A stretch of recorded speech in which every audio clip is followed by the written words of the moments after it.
कभी ये जो बेलपत्र होती है ना, आप लोग समझना भाई हो, जितने लोग दिल से कथा सुनने आए हो वो दिल से सुनिएगा, समझिएगा। कभी हृदय चित्त में अगर आ जा, चंदन हाथ में लेकर केवल इस भाग को पकड़कर भी अगर आप देवाधिदेव महादेव को बेलपत्र समर्पित कर दें, तीन तिथियों का स्मरण करिए जरा, ठीक है। पहला शिवरात्रि, हर महीने आती है, प्रत्येक महीने शिवरात्रि है। दूसरा सोमवार की अष्टमी, हर महीने नहीं आती, साल में 3 या 4 आती। और तीसरा प्रदोष, ये हर महीने आता।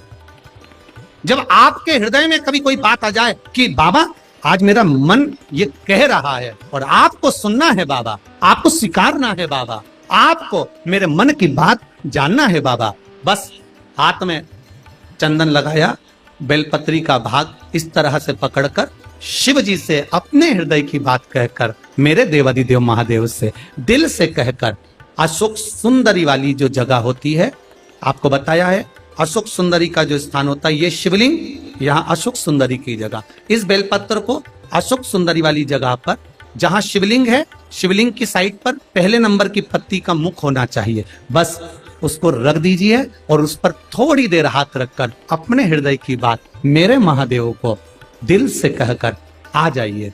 अगली सोमवार की अष्टमी या अगला प्रदोष या अगली शिवरात्रि जब आती है, मेरा महादेव आपकी मनोकामना का भाव पूर्ण करता। ये शिव तत्व है, इसको औघड़ी कहते हैं, औघड़ी। और एक बात आज फिर कहना चाहेंगे, जितने लोग आए हैं जरा दिल से स्मरण करें। समस्या भारी है तो भी एक लोटा जल आप बेलपत्री के वृक्ष के नीचे लेकर बैठे हैं, दिल से कह रहे हैं श्री शिवाय नमस्तुभ्यं, श्री शिवाय नमस्तुभ्यं, श्री शिवाय नमस्तुभ्यं, श्री शिवाय नमस्तुभ्यं, श्री शिवाय नमस्तुभ्यं। दिल से कहकर जल लेकर महादेव के शिवालय में जाकर भाव से समर्पित कर, भाव से दिल से कहें उसको।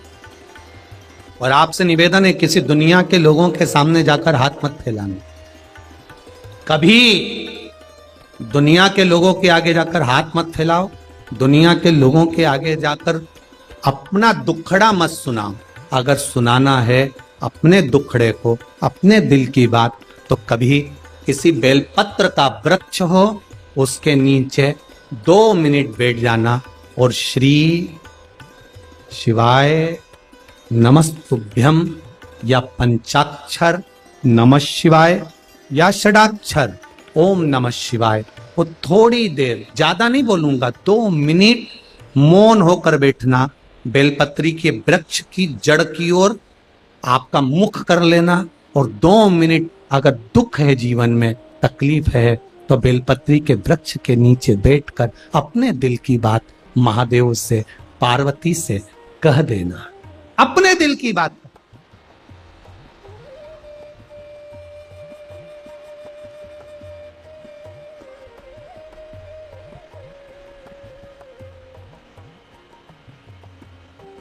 और जब अपने दिल की बात आप महादेव से कहोगे, केवल बेलपत्री के वृक्ष के नीचे बैठकर, बेलपत्र के वृक्ष की छाया में बैठकर अपने हृदय की बात कहने का प्रयास करिएगा। शिव महापुराण की कथा यहां तक कहती है कि ढोंग की जिंदगी से अच्छा है कि ढंग की थोड़ी सी जिंदगी जी लो, तो तुम्हें परमात्मा के मिलने में देरी नहीं है।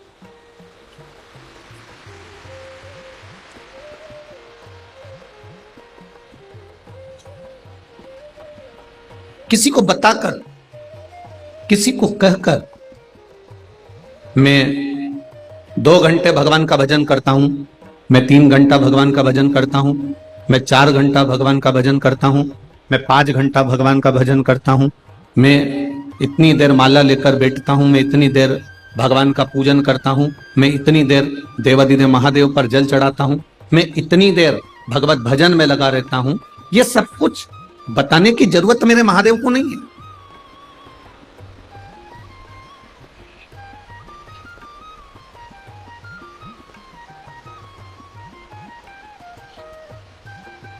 मेरे महादेव को कभी नहीं बताना पड़ता कि मैंने 1 लोटा जल चढ़ाया, कि बेलपत्र चढ़ाई, कि मैंने आपके ऊपर भस्म चढ़ाई, कि मैंने आपके ऊपर धतूरा चढ़ाया, कि मैंने चावल का एक दाना चढ़ाया। शिव महापुराण की कथा कहती है आप तो केवल उसके चरणों में जाकर पहुंच जाओ, उसके द्वार तक चले जाओ, उसके मंदिर तक, उसके शिवालय तक, उसके देवालय तक पहुंच जाओ, फिर उसकी मर्जी है, वो आपको कितनी देर पकड़ कर रख सकता है, कितनी देर बिठा सकता है और क्या कर सकता है, ये उसके ऊपर।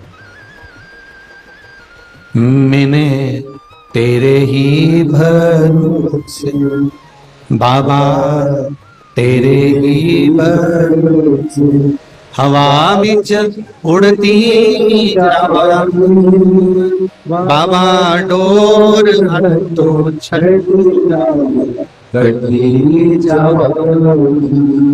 आप कितनी देर भजन कर रहे हो, कितनी देर स्मरण कर रहे हो, कितनी देर पूजन कर रहे हो, ये अलग प्रसंग हो जाए। हमने जितनी देर भजन करा उतनी देर में हमने परमात्मा को कितना प्राप्त करा, वो मूल है।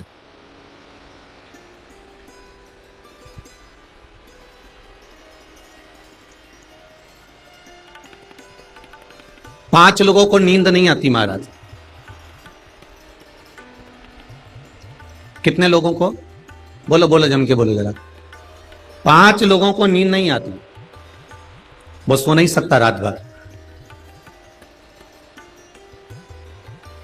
पहले नंबर पर है लोभी, जो बहुत लालची होता है, बहुत लोभी होता है, उसको रात भर नींद नहीं आती। पूरी रात सोचते रहता है कि कल क्या करना है, कैसे धन लाना है, किससे लाना है, किस प्रकार से लाना है। 5 लोगों को नींद नहीं आती, उसमें पहले नंबर का है लोभी, दूसरे नंबर का है रोगी, जिसको रोग है, जिसका स्वास्थ्य खराब है, जिसकी तबीयत खराब है, जिसको कष्ट है, जिसको जीवन में थोड़ा बहुत भी शरीर में कष्ट है, रोग है, रोगी है, उसको नींद नहीं आए। पहले नंबर का कौन है? जम के बोलो जरा। लोभी, दूसरे नंबर का रोगी, और तीसरे नंबर का भोगी, जो भोग करने वाला होता है, आसक्तियों में डूबने वाला होता है, उसको भी नींद नहीं आती।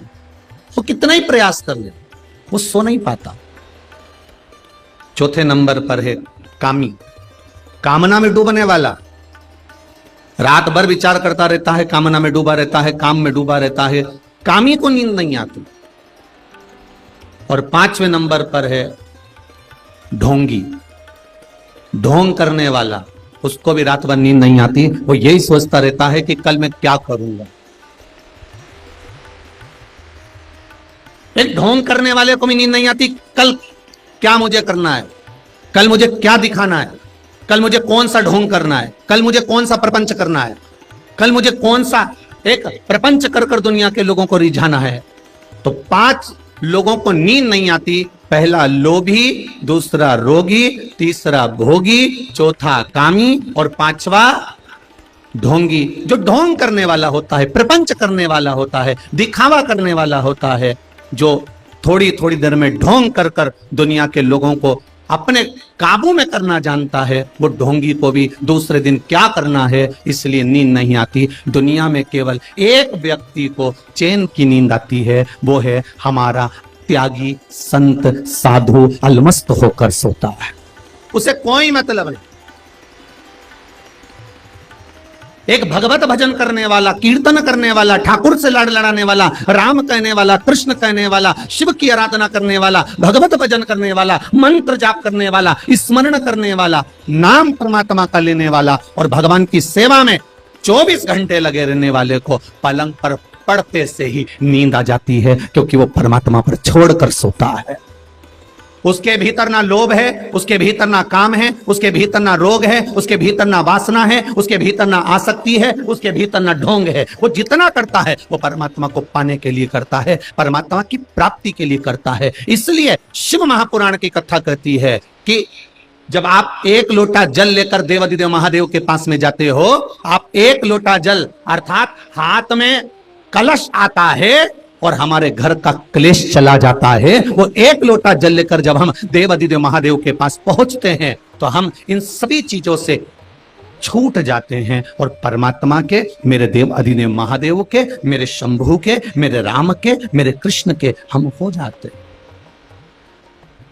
भक्ति में रमने का मौका है शिव तत्व।